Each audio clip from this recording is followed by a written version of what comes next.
Hey everyone, welcome back to the channel. Thank you so much for stopping by. Today we're going to be doing a transmission fluid change in the LB7. I have not done that yet.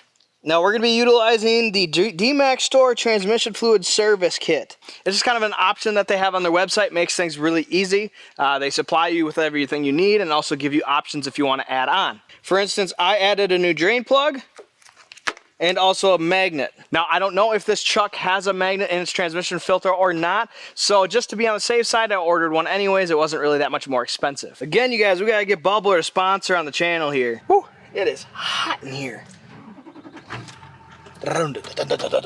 You gotta stay hydrated when it comes to the summer months and also the winter cold months.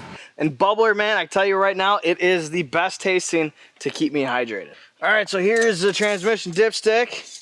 You're gonna pull it out, you're gonna wipe it off, you put it back in, pull it back out again, and we are full.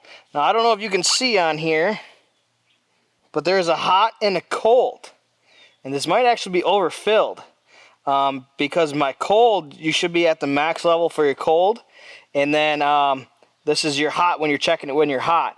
I'm cold right now. I should not be filled all the way up to here, so right now that's no bueno. All right, throw it back in so you don't lose it and so it doesn't get dirty. Now we're going to leave this loose like that so that when we crack our drain plug, it can breathe through easily and drain fast. All right, so one thing I do want to mention before we do anything here is I'll link below an install maintenance video that I did about a year ago on the paperweight Duramax. But I do want to tell you guys, when you're checking your transmission fluid, I have it in park right now. It works in park. Ideally, you're supposed to get your transmission up to 150 degrees, and then you want to check it in neutral. So you're going to want to chalk your wheels, and then you're going to want to get, once you get that transmission up to 150 degrees, you're going to then check it, and it should be between the hot and the cold. It shouldn't be at the hot just yet, but it should be at the hot and the cold. That's where you want it to be at. So that's the ideal situation if you're checking your transmission fluid. Personally, that's just recommended from like manufacturing stuff. Go ahead, do it cold, do it hot, whatever. It's got the fill lines there for you guys. Just make sure you follow those fill lines. If you're filling it cold and you fill it up to the hot, you put too much in there, and that could cause your truck to maybe even slip out of gears and stuff like that, too much fluid. And then if you fill it at the cold level and then you go ahead and put it in when it's hot, you could also make your, your fluids are off is what I'm getting at. My God, kind of a little rant. But again, this is the stuff that we're using right here. I got it from DMAXStore. Curious to see how that filter works. We've got our plug and our magnet.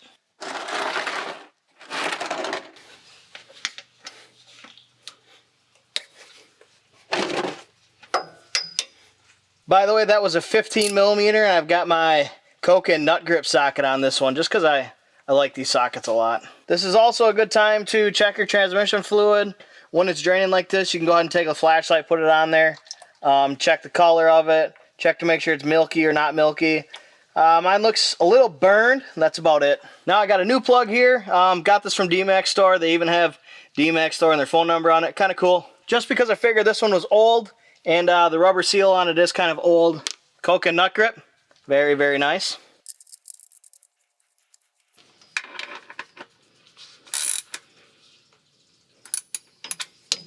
Torque spec, I've read anywhere between 20 and 26, so I went with 22.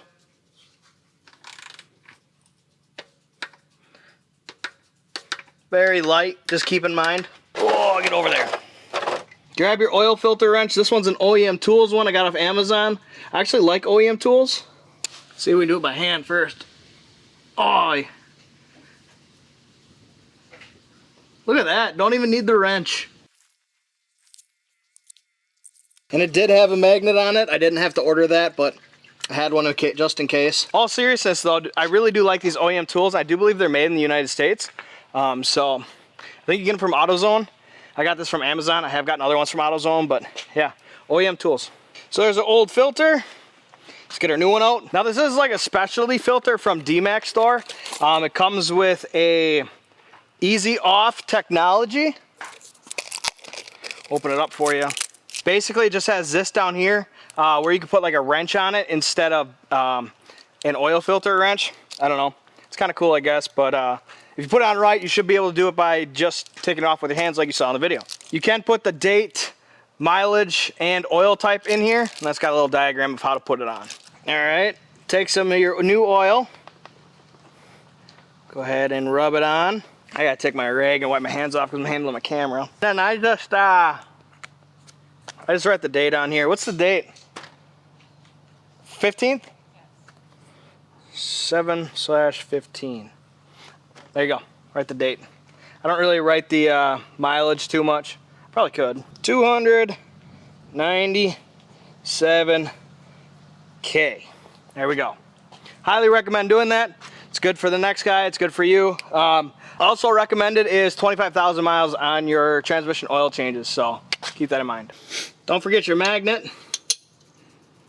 There you go. It's to collect all your metal shavings. Now you're gonna go ahead and just twist it on hand tight. Don't go crazy with it. Just get it nice and hand tight. That's all you need. Same with your oil filters. All right, so specific here to the 2004 LB7, it's going to be 7.4 quarts roughly about. I do believe that's for a lot of them, at least up to 2010. I don't know if there's even more after that. So definitely check your manufacturer specifications of how much transmission fluid you should be putting in your truck. But for the 2004 LB7, I know the LBZ takes 7.4. I know the LOY does as well, so it's kind of my niche right there. But anyways, if you're doing a full overhaul, it's gonna be about 12.5 quarts, something like that. So again, just check your manufacturer specifications, and if you have a deep pan and all that other stuff, just make sure you know what you're doing. Make sure you're adding the right amounts of fluid is what I'm getting at. You see right here, you can see that it has a nice fill line. Again, there's 4 quarts in one jug, so go through one jug, and then go through another half jug, and then that'll leave you with roughly 1.5 quarts you gotta throw in. So just keep an eye as to what you're putting in, and so that you don't overfill it. So tip here, in regards to your funnel, I flushed it with a little bit of transmission fluid, so that way I know it's a nice new clean funnel. You always want to make sure you have a nice new clean funnel. And then you're going to fill it through your transmission dipstick area here. Transmission dipstick hole. Then on my last jug here, I just marked right on the jug where I want to stop. Tilt it to the side a little bit so you don't get any drippings. So once you get all your fluid in there that you need to get in, you're going to go ahead and put the dipstick back in. Fire the truck back up, let it run for say like 15 minutes, and then I go ahead and let it sit for like 15-20 minutes as well. And then I come back and I check my fluid levels. And again, I'll be checking the cold fluid level at that point because I let it sit. And then once you check your fluid level for the second time, and it's good to go. So once you go ahead and get your fluids all taken care of and they at the levels that you want to get at, you're basically going to go ahead and take your old fluid, put it in your jugs, and dispose of it. You can either take it to like your local parts stores, your AutoZones, your O'Reillys, your Napas, I do believe. I take mine to my county dump, and then your truck's really happy. So make sure you hit that like button. I do got to remind you guys to keep hitting that like button. When you see the video, hit it right away. It helps the channel out a lot. Drop a comment below if you have any comments on the process or any tips or tricks that you would do. It's pretty straightforward, but that being said, have yourselves a great day. Again, non-sponsored by Bubbler, non-sponsored by Castrol, non-sponsored by DMAXStore. I do want to make that disclaimer at the end of this video for you guys. Would love for this sponsorship though. Would love it.